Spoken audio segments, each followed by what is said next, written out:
Avançamos para o comentário habitual às sextas-feiras neste último jornal. São meus convidados Eduardo Teixeira, deputado do PSD, e Manuel Mota, deputado do Partido Socialista. Muito boa noite, sejam muito bem-vindos a este último jornal. Eduardo Teixeira, vou começar por si. Vimos um comunicado dos sindicatos da TAP que dizem que vão fazer tudo aquilo que estiver ao alcance para travar esta privatização. Isto é uma guerra sem fim? Não, aparentemente o Governo esta semana já identificou duas propostas das três que foram efetuadas, no sentido de que tinham condições para entrar em leilão e haver conversações diretas e, portanto, eu diria que isto é um processo imparável. É sempre assim, há um Governo que executa, há um Governo que faz e há outros que nunca fizeram e que deixaram sempre pela rama. Ainda hoje no Parlamento discutia-se, e é bom que também tenhamos essa noção, que António Costa, que hoje tem uma opinião um bocado diferente, fez parte de um Governo que decidiu a privatização de outra forma e foi decidido em Conselho de Ministros. Se calhar é por isso, e dando o exemplo da TAP, e é bom que também se pegue nesse exemplo, que ainda esta semana temos conhecimento, por intermédio de um jornal estrangeiro, que António Costa era apontado como exemplo de ligação e de comparação com o Syriza na Grécia. E precisamente davam o exemplo da TAP e das promessas que depois seriam irrealistas e que não seriam cumpridas. Isto é de facto o exemplo de uma oposição que só está a pensar em eleições e não está a pensar no país e das necessidades que são absolutamente necessárias. Já foi muito drástico o que se passou na greve, abalou determinante a empresa os muitos milhões de euros que foram postos em causa e nós neste momento eu acho que tem que se ter em consideração que esta parceria é absolutamente necessária, porque caso contrário são os postos de trabalho que estão em causa e os trabalhadores vão perceber isso. Manuel Mota, mais uma vez, boa noite. António Costa reiterou novamente esta sexta-feira que fará tudo para manter a TAP no controle do Estado. Sim, o PST voltou hoje no Parlamento a dizer que o Partido Socialista tinha dado uma cambalhota, prometia a privatização e agora era contra. O PS não é contra a privatização. O PS é contra a perda do controle maioritário por parte do Estado do capital da TAP. No passado tentamos fazê-lo com o Swissair, era importante trazer parceiros internacionais que pudessem de facto partilhar connosco os desafios que são colocados hoje à aviação moderna. Falhou por circunstâncias externas às nossas opções, por fragilidades próprias da Swissair no caso em concreto, e hoje era possível, achamos que era possível essa mesma opção. Lamentavelmente, eu volto a frisar aquilo que é fundamental. Este é um setor estratégico para o país e não é compreensível que o Estado, o Governo, tem essa responsabilidade, não apresente os estudos que comprovem a impossibilidade de haver uma outra alternativa para este setor, que é um setor fundamental. Hoje o debate, e nos últimos dias o debate tem muito sido sobre a visão estratégica que nós temos para o país, que é como é que nós vamos encontrar esta empresa daqui a uns anos. Podemos perder tudo, podemos perder aquilo que é o plano estratégico da localização de muitas das rotas para o país, que são as sustentadas pela TAP. Portanto, nós já vimos no passado que algumas das privatizações correram muitíssimo mal do ponto de vista daquilo que é o controle que o Estado pode ter e o controle que o país pode ter e deve ter em setores estratégicos. Eduardo Teixeira, de facto a oposição foi unânime nesta sexta-feira ao dizer que este é um processo apressado, que o Governo quer levar avante e que não cumpre os prazos que possam garantir um negócio que seja seguro para o país. Bem, nós temos que fazer aqui uma intrínseca entre as oposições. Sabemos bem, ideologicamente, o que pensa o Partido Comunista e o Bloco de Esquerda acerca das empresas e, portanto, eu diria até que o Partido Comunista, se fosse tudo público, sentir-se-ia muito mais confortável, mas não há soluções que sejam, neste momento, execuíveis, até porque elas são mesmo ideológicas e o Partido Comunista sabemos o que pensa e, portanto, nunca governou Portugal e nunca governará e ainda bem que assim é. Agora, o Partido Socialista é muito diferente. Quando as oposições se unem em determinada matéria, é por isso que, se calhar, o Telegraph falava esta semana, sendo um dos principais e categorizados jornalistas britânicos, esta comparação de António Costa ao Syriza, eu acho que é relevante. Não se pode Carla, repare que António Costa chegou à liderança do partido a dizer que não fazia promessas porque não sabia se as podia cumprir ou não. Neste momento promete tudo e de qualquer forma, e o que interessa é ganhar eleições e depois há de se ver, e foi assim que chegou o país. E agora dá de facto uma grande cambalhota, nós temos que considerar isso. Aqui, por isso é que eu separo as oposições, não é o caso do Partido Comunista nem do Bloco de Esquerda. António Costa dá uma grande cambalhota porque ele defendeu, com o seu voto em Conselho de Ministros, com a sua posição dentro do partido, com a sua opinião, situação muito diferente. E, portanto, neste momento eu acho que ele não estará muito confortável em termos de coerência e em termos de credibilidade para defender exatamente o contrário. António Costa tem que se definir. Ele não pode ser candidato a primeiro-ministro do maior partido da oposição e ter estas diferenças, eu já não digo ideológicas, mas diferenças que mexem um pouco com a sua, talvez, uma habilidade. Ele não pode hoje dizer uma coisa e fazer outra a seguir. Em 6 meses já fez coisas tão diversas, falaremos daqui a bocado sobre o programa do Governo, mas os portugueses, eu acho que começam a ficar assustados com esta forma de fazer política de António Costa. Manuel Mota, há falta de coerência? Não, eu vou repetir pela milésima vez, eu acho que uma mentira repetida muitas vezes não se torna uma verdade. O Partido Socialista defendeu a privatização da TAP e ainda hoje defende a privatização da TAP. Aliás, hoje, se formos um bocado aquilo que foram as votações da parte da manhã no Parlamento, como sabes, nós não votamos ao lado da oposição nas matérias da não privatização da TAP. Nós votamos foi ao lado da oposição na paragem do processo, porque o processo é de facto muito pouco transparente. E essa é a questão primária e a questão fundamental.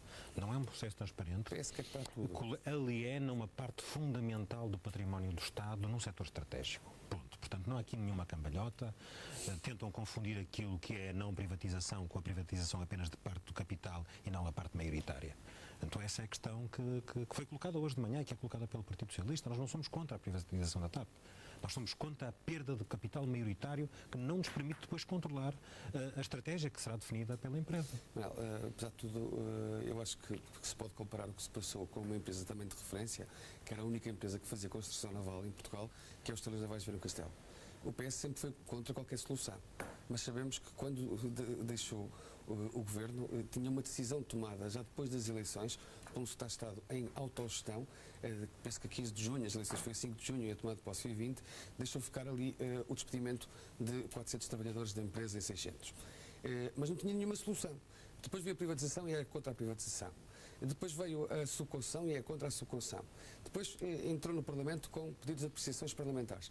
Bem, o Partido Socialista não se define, não se sabe o que quer. Sabe-se é que quer ganhar as eleições fazendo tudo aquilo que não pode fazer neste momento. Nós não podemos voltar ao passado. O país não pode regredir. Aliás, o próprio programa do PS fala quando nós voltamos a crescer, quando nós tivermos o país já está a crescer. O país está no rumo, neste momento, de desenvolvimento. Eu não te quero interromper, mas se formos ponto por ponto, vou-te rebater ponto por ponto. Em relação aos estaleiros... Nós temos falado bastante aqui na... Deixas-me falar sobre os estaleiros navais ou vais querer...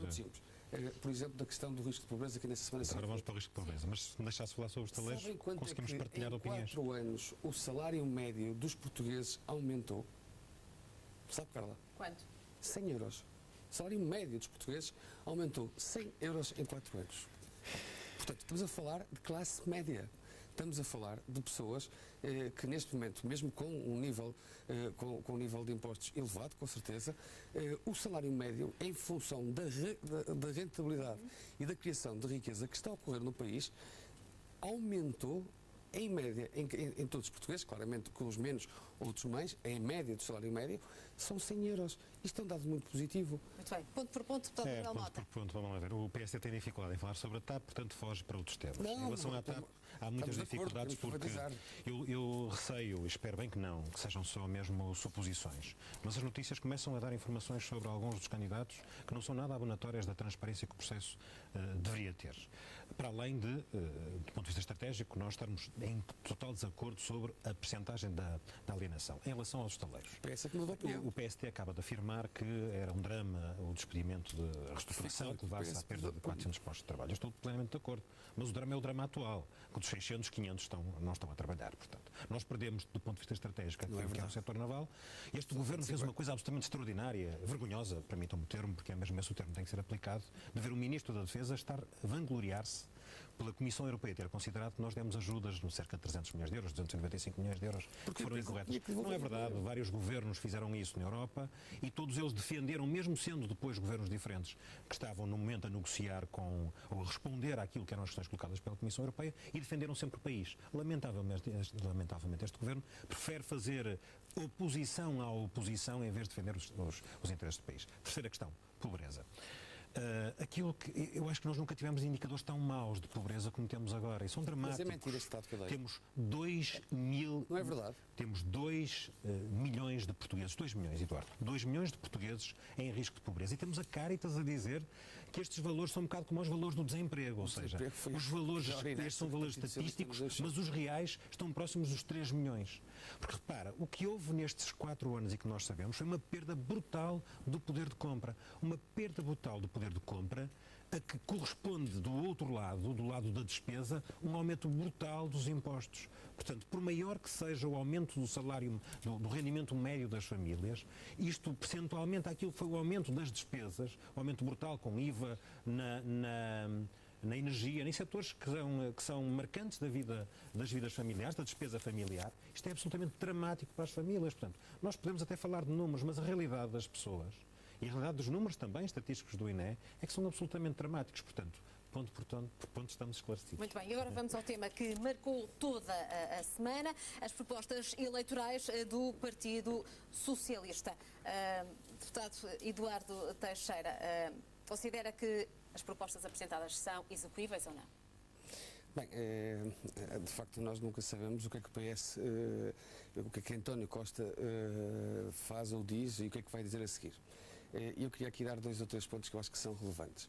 Lembrar-se-ão todos que António Costa começou a sua liderança com uma imagem de marca a dizer: eu não vou fazer promessas, eu não vou comprometer o futuro a seguir às eleições. Pois bem, isto foi há pouco mais de 6 meses e nestes últimos 6 meses o PS tem tantos documentos quase inócuos apresentados, tantas promessas que põe num lado mas depois não põe no outro, que depois vai entrar em fase de consulta, que depois vai fazer de forma participativa, que ninguém entende. Começou com uma agenda para a década em dezembro. Depois, em janeiro, entrou pelos contributos. Depois vem o cenário macroeconómico. E agora vem, brinda-nos com um documento que é voltar ao passado. Já não aparece a questão da baixa da TSU, não se percebe muito bem como nem porque já desapareceu. Hoje veio a correr a dizer que, bem, isso aparecerá a seguir. Promessas atrás de promessas, comprometimentos atrás de comprometimentos. Quer dizer, ninguém entende, se olharmos para todos estes documentos, o que é que o PS quer para o país. Diz que vai reduzir despesa e vai reduzir receita. Se calhar é por isto, por esta descredibilização, vamos chamar assim, da política, por esta tentativa de ganhar eleições, ou querer ganhar eleições a todo custo, que esta semana um dos principais jornalistas britânicos e ingleses lhe dedicou um editorial e um artigo a compará-lo com o Syriza. Não se pode, Portugal não pode seguir pelo lado do Partido Socialista. Bem sei que correram e quiseram colar-se à imagem do Syriza e à vitória que tiveram em Grécia. A gente sabe isso. Mas o pior que nos poderia acontecer é voltarmos ao passado, é voltarmos à era Sócrates, é voltarmos ao tempo do governo que António Costa foi ministro.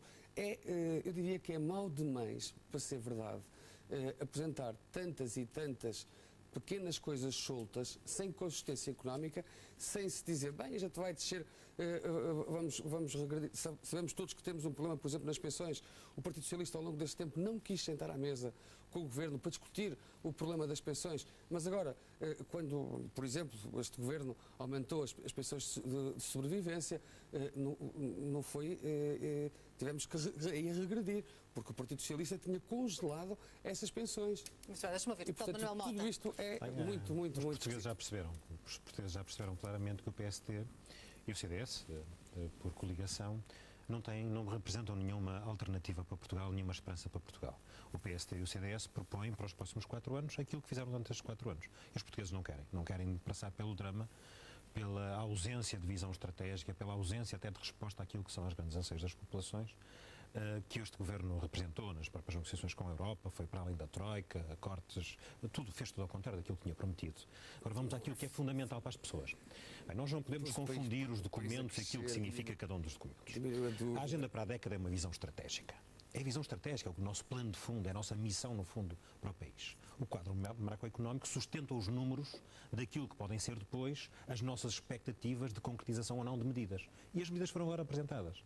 As medidas foram apresentadas agora naquilo que nós pretendemos ser o programa do Governo. E já não está na próxima semana terá um debate mais abrangente, estará disponibilizado para a participação dos portugueses.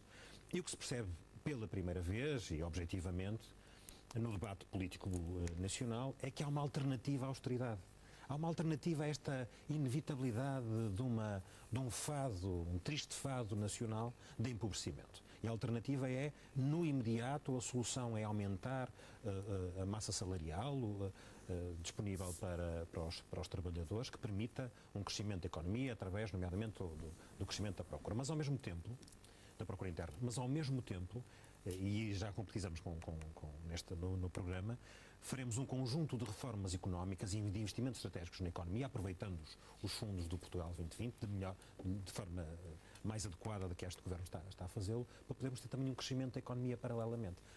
Esta é uma resposta mais lenta, a do crescimento económico é uma resposta mais lenta, e nós vamos a uma resposta imediata, mais premente, transitória, será só nos próximos 4 anos, porque depois, no final desses 4 anos, já com a alavancagem que temos do crescimento económico sustentado naquilo que são áreas estratégicas, das energias renováveis para transformá-las em exportadoras, o investimento com os orçamentos plurianuais no ensino superior, porque as qualificações são centrais naquilo que é uma mudança de modelo económico, só mesmo com mais-valias competitivas do ponto de vista da integração das nossas empresas e com a criação de start-ups, de empresas inovadoras, de setores, o mar como setor estratégico, é que nós podemos crescer. Portanto, paralelamente, olhamos para todos os desafios que são colocados e apresentamos propostas. A alternativa do PSD e do CDS é um bocado resingona, desculpem o termo, mas é um bocado resingona de género. Vocês têm muitas dificuldades, eu acho que vocês estão sem ideias. Sem ideias, sem estratégia. Vocês usaram a estratégia da Troika, foram para além da Troika e agora não sabem governar a não ser com o modelo da Troika. E apresentam para os próximos 4 anos os resultados dos últimos 4 anos. Nestes últimos 6 meses é confundir o eleitorado.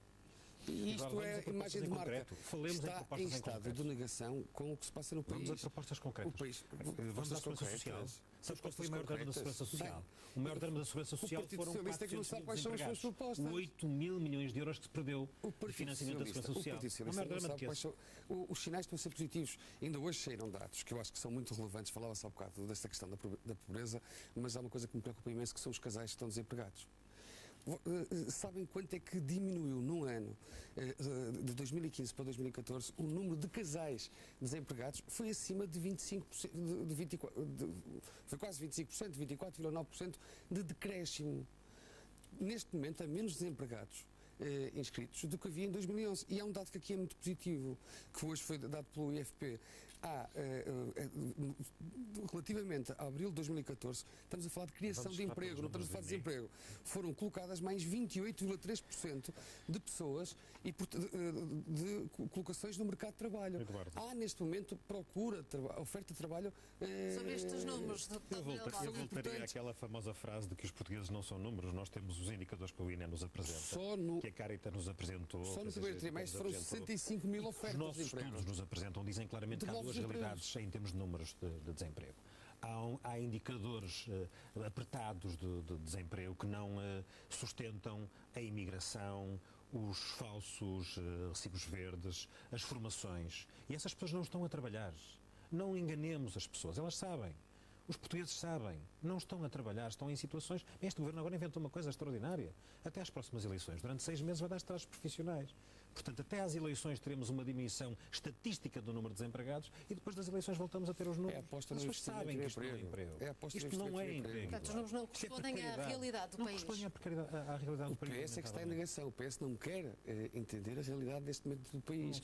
Quando nós temos, só no primeiro trimestre, a colocação de 64 mil ofertas de emprego ao serviço das pessoas, é a dinâmica da economia a funcionar, é o Portugal 2020 que já está a funcionar, é o CREN que cria desenvolvimento e, portanto, o Partido Socialista é que não quer ver, está em estado de negação. Isso é muito grave.